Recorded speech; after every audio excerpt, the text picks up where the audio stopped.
Fala pessoal, como vocês estão? Galera, estamos começando mais um devocional semanal e com muita alegria nesse devocional em especial, nós estamos começando o nosso primeiro episódio da nossa série Atributos de um Bom Cristão. O intuito dessa série é realmente apresentar atributos que Deus espera ver em você. Quando a gente aceita Cristo, Ele te recebe como você é, mas Ele espera de você uma transformação, e não uma transformação que revele qualquer coisa, mas que primeiramente e essencialmente revele a Cristo. E antes de a gente começar, eu quero te apresentar uma introdução do que nós vamos lidar ao longo desse mês.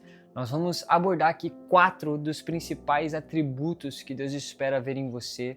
E a nossa base vai ser o livro de Timóteo. Para quem não sabe, 1ª e 2ª Timóteo são cartas escritas do apóstolo Paulo para seu discípulo Timóteo. E esse é um dos grandes exemplos de discipulado na Bíblia. Mais do que um líder e um aprendiz, os dois viviam realmente um relacionamento de pai e filho na fé, marcado por muito cuidado, ensino e relacionamento. E ao longo de suas cartas, Paulo transmite orientações práticas e espirituais que moldam o caráter cristão, incentivando Timóteo a permanecer firme, íntegro e fiel ao seu chamado. Conselhos esses que continuam sendo essenciais para todo aquele que deseja viver uma fé genuína e madura diante de Deus. O primeiro atributo que nós vamos abordar ao longo das 4 semanas vai ser a fé.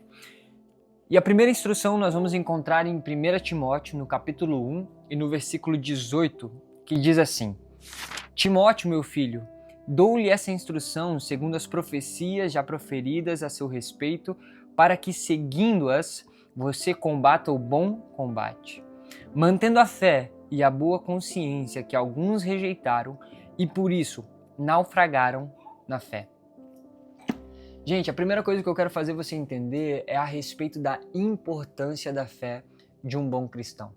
Paulo está atrelando o bom combate a realmente perseverar na fé.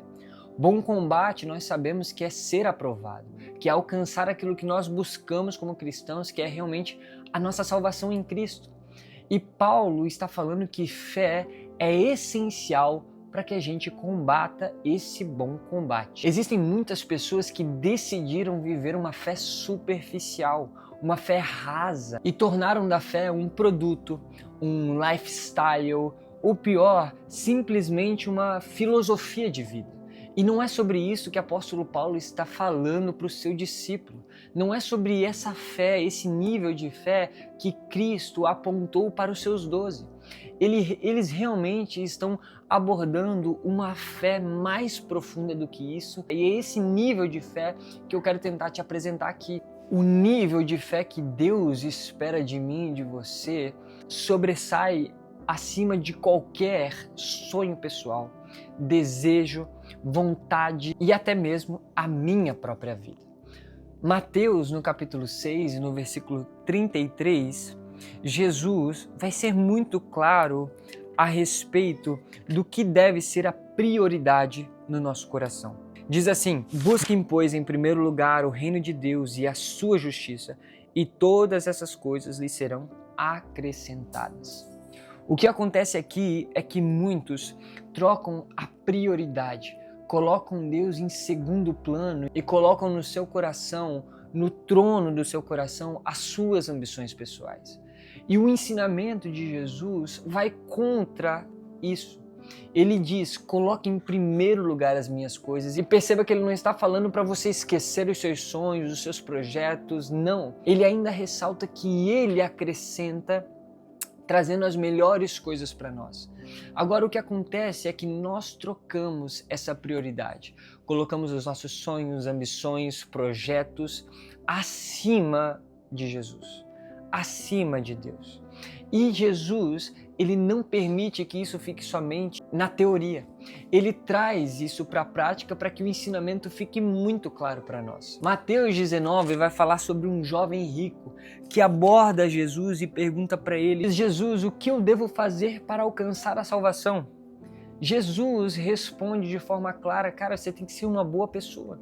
Você tem que ter um caráter correto, um caráter reto, ser uma boa pessoa, obedecer os mandamentos. E esse jovem diz para Jesus: Jesus, eu já faço tudo isso, eu sou uma boa pessoa, eu respeito as autoridades sobre a minha vida, eu sou um bom jovem, eu obedeço os meus pais, eu sou uma bênção na minha igreja. Mas Jesus quer entrar num lugar no coração desses jovens que poucos deixam Jesus entrar.